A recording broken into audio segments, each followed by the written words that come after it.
Di mana letak keadilan Allah? Kalau ada orang beriman berbuat maksiat saat di dunia, kok bisa masuk surga saat di akhirat? Sementara ada orang tidak beriman, amal baiknya kelihatan banyak di dunia, bantu orang, gak pernah mabuk, gak pernah bunuh orang, gak pernah macam-macam, suka bantu, suka nyumbang, suka macam-macam. Tapi dia gak beriman, kok bisa masuk neraka? Di mana keadilan Allah? Halo?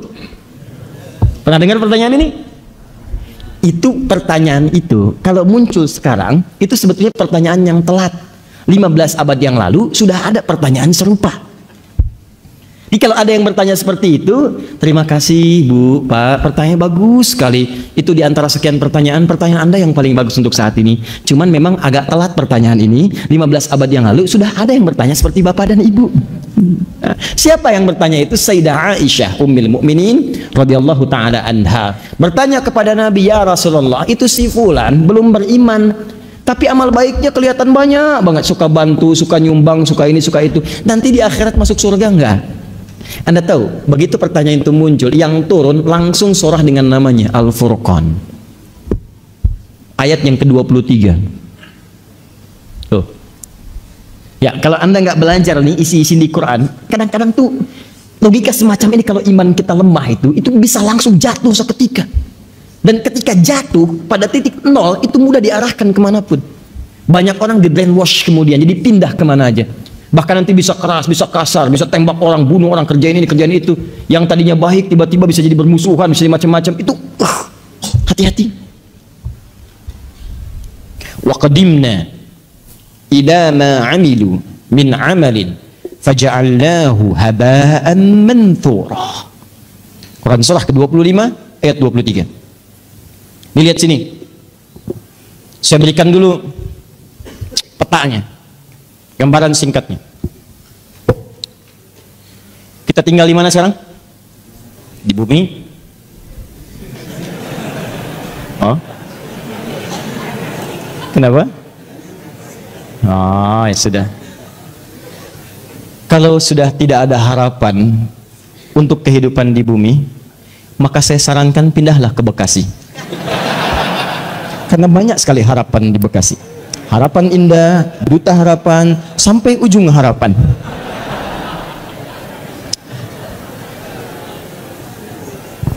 Sudah. Di bumi ini sifatnya sementara atau sementerus abadi?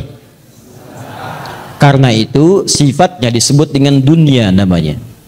Ad-dunya. Dunia itu bukan tempatnya, dunia itu sifatnya. Dunia.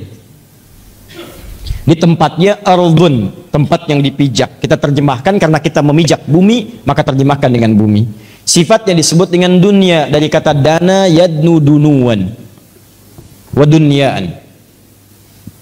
Dana yadnu dunuan wa dunyaan. Artinya bisa berarti sesuatu yang dekat dan singkat. Sangat singkat. Dekat, singkat.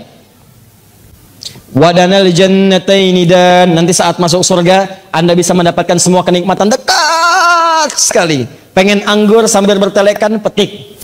Pengen pisang, ambil. Pengen apel, ambil. Nggak susah, enak, nikmat. Wadanal jannataini dan. Baik. Dunia itu sifat dari kata dana, mengambil makna yang kedua, sesuatu yang singkat. Kenapa kehidupan di bumi disebut dengan dunia? Ingin menunjukkan bahwa semua yang kita jalani rasanya teramat singkat, masanya begitu dekat. Kayaknya baru kemarin kita ketemu, ya iya, sudah punya cucu 5. Kayaknya baru kemarin kita ketemu, ya iya, sekarang sudah ketemu lagi sekarang. Kayaknya baru tadi pagi kita merencanakan taklim, hari ini sudah ada di sini. Kayaknya teman-teman sekalian, dan terasa begitu singkat. Singkat, kayaknya baru ini, kayaknya baru itu, dan semua sudah berlalu cukup sekian lama. Ini kehidupan di bumi itu semuanya singkat, karena itu disebut dengan dunia sifatnya. Jelas di sini? Walaupun bahasa Al-Qur'annya disebut dengan ardun, tempatnya. Ardun itu setiap tempat yang dipijak. Nah, karena kita memijak bumi, maka bumi disebut ardun. Kalaupun Anda sedang misal jalan-jalan atau yang ada kegiatan lain keluar bumi.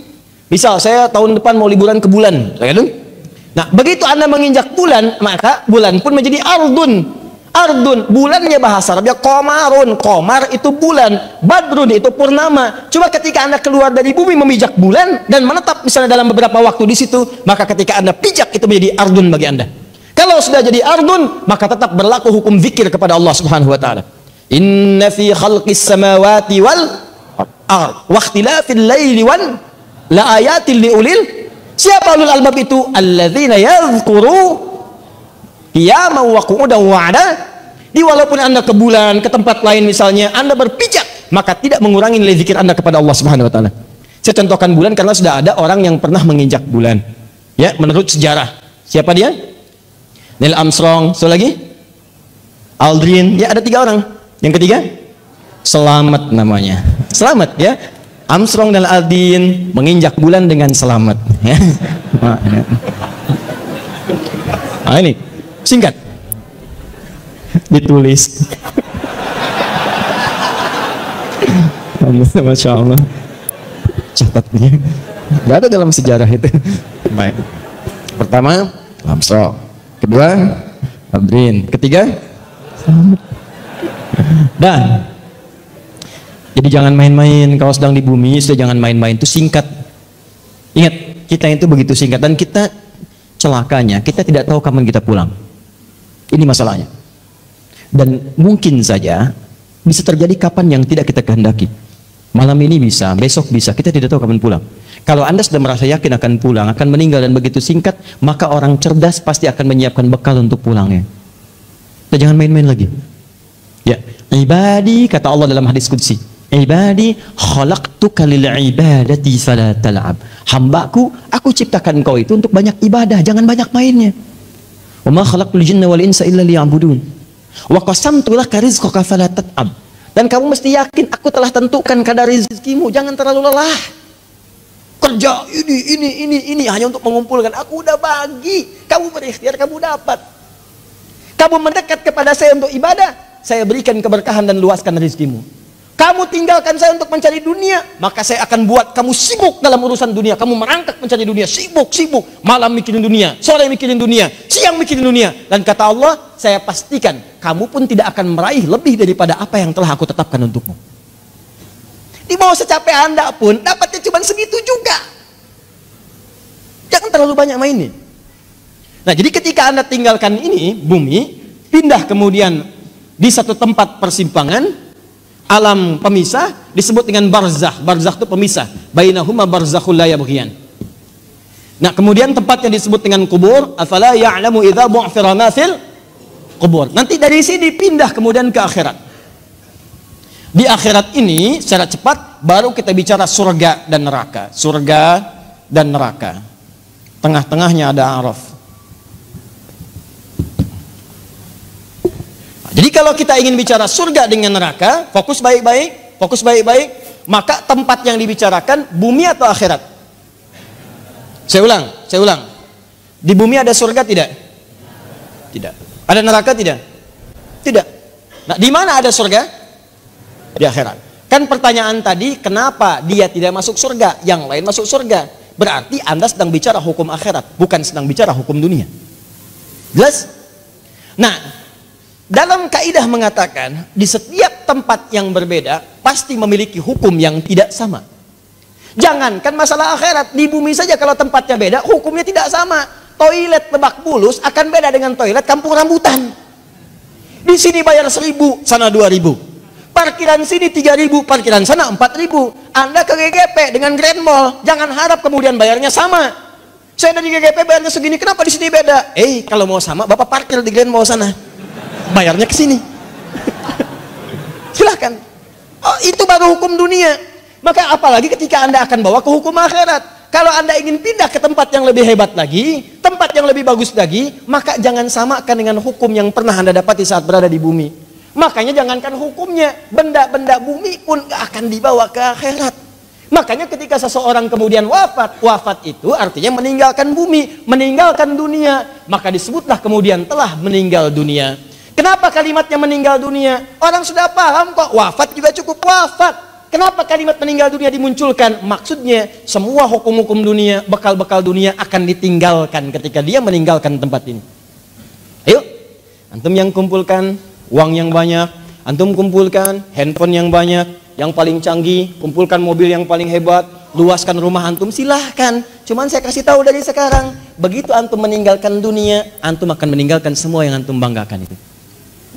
Jadi nggak usah takut. Kalau anda disebut oleh sementara orang kamu nggak kaya, nggak apa-apa, cukup hidup. Toh orang kaya juga kalau meninggal nggak akan dibawa kekayaannya. Silahkan cek, gelarnya sama, tinggalnya sama dalam tanah. Nggak percaya silahkan, dia meninggal, antum meninggal, sama aja.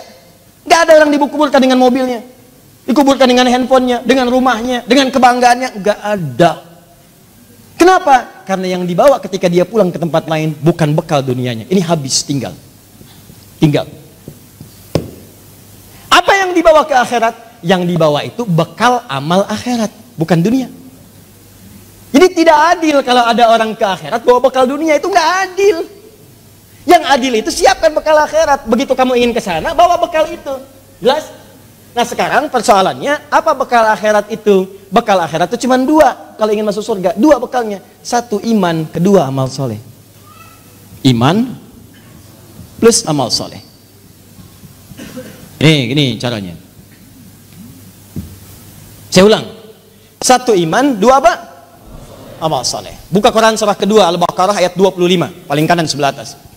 Wa basyiril ladzina amanu, iman, wa amilus solihati, amal soleh, anna lahum jannatin tajri min tahtihal anhar. Maka orang yang punya iman dan membuktikan imannya dengan amal soleh itu, kami akan jamin muaranya dengan surga, dengan segala keindahannya. Sungai-sungai mengalir di bawahnya dengan segala ragam dan jenisnya. Ada air susu, ada macam-macam, ada madu dan sebagainya. Maka kalau anda ingin masuk ke surga, bekalnya cuma dua. Satu apa? Iman. Kedua apa? Amal soleh. Ini bekalnya. Pertama iman, diberikan bekal semua. Semua yang lahir itu membawa iman dalam dirinya. Cuman yang merubah itu lingkungannya. Kullu mauludin yuladu 'alal fitrah. Semua yang lahir dari rahim manusia manapun membawa fitrah. Fitrah diantaranya apa? Keimanan. Dari mana taunya? Buka Quran surah 30 ayat ke-30. Fa'aqim wajhaka lid-dini hanifa.